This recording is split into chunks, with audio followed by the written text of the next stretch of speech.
The dust hadn't even settled at ground zero when the first U.S. bombs fell on Afghanistan. It was October 2001. Thousands of miles from New York, in a nation already fractured by decades of war, the world's most powerful military unleashed fire on the world's most elusive enemy. What began as a swift strike for justice would spiral into a 20-year struggle, the longest war in American history. When American boots first hit Afghan soil, the mission was clear: dismantle al-Qaeda and remove the Taliban from power. They were accused of harboring Osama bin Laden, mastermind of the 9/11 attacks. The U.S. military, supported by a northern alliance of Afghan rebels, toppled the Taliban regime in just 2 months. It looked like victory. But Afghanistan is where empires come to die. Alexander the Great, the British, the Soviets, they all bled in these mountains, and soon America would too. The Taliban didn't disappear. They melted into the rugged hills, slipping across the porous border with Pakistan. By day, American troops rebuilt roads and schools. By night, they were hunted by shadows. With the Taliban scattered, the U.S. began nation building. Billions were poured into infrastructure, democracy, and training Afghan security forces. But corruption was rampant. Ghost schools were funded but never built. Entire battalions of Afghan soldiers existed only on paper, created to siphon salaries. Meanwhile, Washington's attention shifted. In 2003, the U.S. invaded Iraq. Resources were diverted. The mission in Afghanistan lost momentum, clarity, and focus. By the mid-2000s, the Taliban had regrouped. Armed with new tactics, IEDs, suicide bombings, and ambushes, they began retaking territory.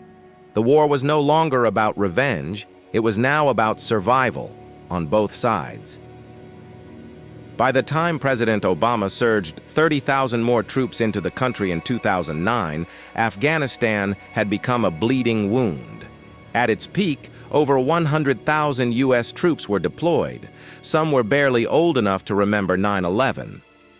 For Afghan civilians, the war was a nightmare without end. Over 47,000 Afghan civilians died during the conflict. Entire villages were wiped out by drone strikes targeting insurgents. Weddings turned into funerals. Children grew up with the sound of rotors overhead and the knowledge that stepping off a path might trigger a landmine. American families bore their own grief. Over 2,400 U.S. service members were killed. Tens of thousands more returned with PTSD, lost limbs, and invisible scars. By 2014, the U.S. declared combat operations over, transitioning to a support role, but fighting continued. The Taliban gained ground. Afghan forces, despite 2 decades of training, struggled to hold it. Then came peace talks. After years of bloodshed, the U.S. sat down with the Taliban, the very regime they had once vowed to destroy. In 2020, a deal was signed. The U.S. would withdraw. The Taliban, in return, promised not to harbor terrorists. But history doesn't always wait for paperwork. In 2021, U.S. troops began leaving. The Taliban moved in like water flooding a broken dam. Province after province fell with little resistance. By August, they had entered Kabul.